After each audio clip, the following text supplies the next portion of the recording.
Malaysia merupakan salah sebuah negara yang memiliki kekayaan petroleum. Hasil minyak dan gas menyumbang kepada hasil pendapatan negara, iaitu sebanyak 20% keluaran negara kasar KDNK. Hasil minyak dan gas di negara ini biasanya digali di kawasan luar pesisir pantai, dan telaga minyak terawal digali adalah di atas darat di Miri, Sarawak.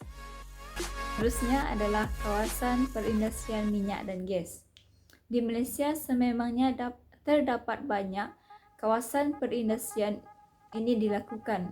Contohnya di Miri, Sarawak, Bintulu, Pengerang, Kemaman, Tumpat, dan sebagainya. Jadi video berikut merupakan antara contoh-contoh kawasan perindustrian minyak dan gas di Malaysia. Saksikan.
Menerangkan mengenai faktor perkembangan sektor perindustrian minyak dan gas di Malaysia.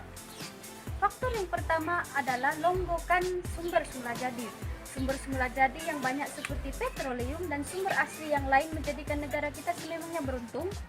Malah bentuk muka bumi yang strategik seperti di Sabah dan Sarawak mempunyai banyak bahan galian merupakan salah satu aset negara yang bernilai dan menjadi faktor kepada penglibatan negara kita dalam industri ini. Tenaga buruh yang ramai dan murah telah menjadikan Malaysia destinasi yang menarik kepada firma untuk melabur. Malah tenaga buruh mahir dan separuh mahir juga dilatih di pusat-pusat perindustrian untuk melahirkan modal insan yang mempunyai kepakaran dalam bidang ini. Pengangkutan dan infrastruktur.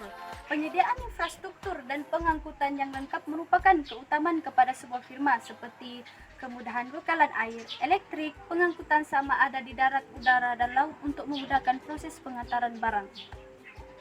Pengembangan teknologi. Penggunaan ICT yang semakin berkembang ini banyak membantu proses pengeluaran sektor ini sama ada dari segi pemasaran, pemesanan barang dan lain-lain dapat dilakukan dengan lebih cepat dan mudah malah menjimatkan masa.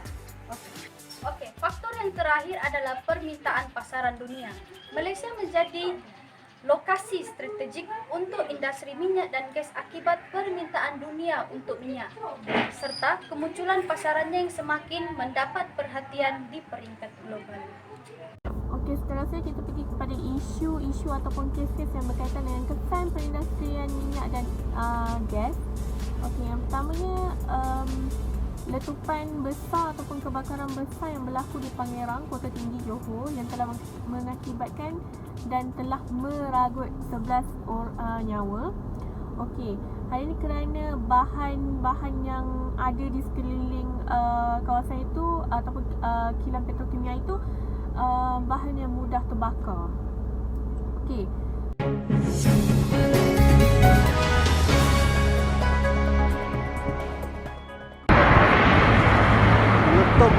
Meletup. Gila lah, berderau jantung. Oi, sampai ke teling, sampai oi, angin ni.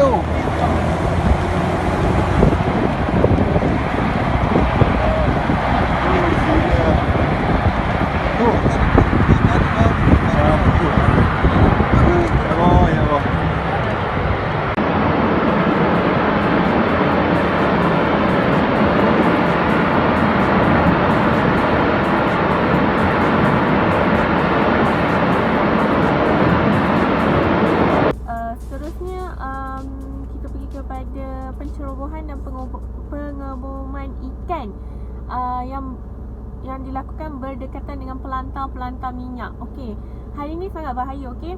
Sebab disebabkan pelantar minyak terdapat minyak. Minyak ialah bahan yang mudah terbakar. Jadi dengan pengeboman itu telah menyebabkan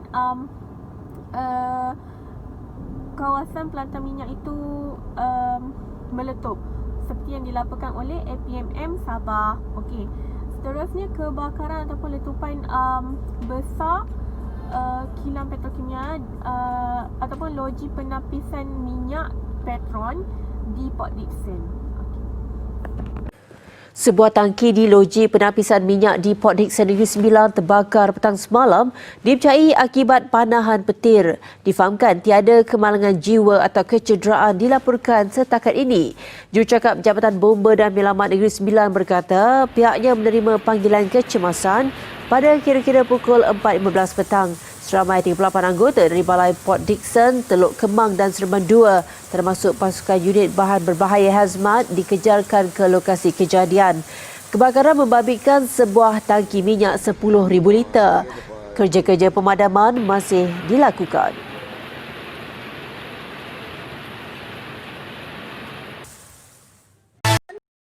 Seterusnya adalah usaha mengatasi perkembangan perindustrian minyak dan gas, impak terhadap alam sekitar dan keselamatan penduduk setempat. Antara agensi yang terlibat adalah pihak kerajaan, pihak pengusaha industri dan masyarakat. Terdapat 4 usaha yang dilakukan bagi mengatasi perkembangan perindustrian minyak dan gas. Yang pertama, penguatkuasaan undang-undang, contohnya Akta Alam Sekitar 1974. Yang kedua, kempen alam sekitar. Yang ketiga, penggunaan teknologi moden. Yang terakhir, membuat peti aduan. Kesimpulannya, perkembangan sektor perindustrian minyak dan gas banyak memberikan impak positif kepada negara.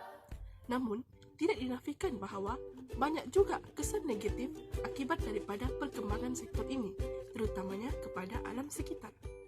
Oleh itu, semua pihak seperti kerajaan, pihak swasta dan masyarakat itu sendiri perlu bekerjasama bagi menangani kesan negatif akibat perindustrian ini. Sekian, terima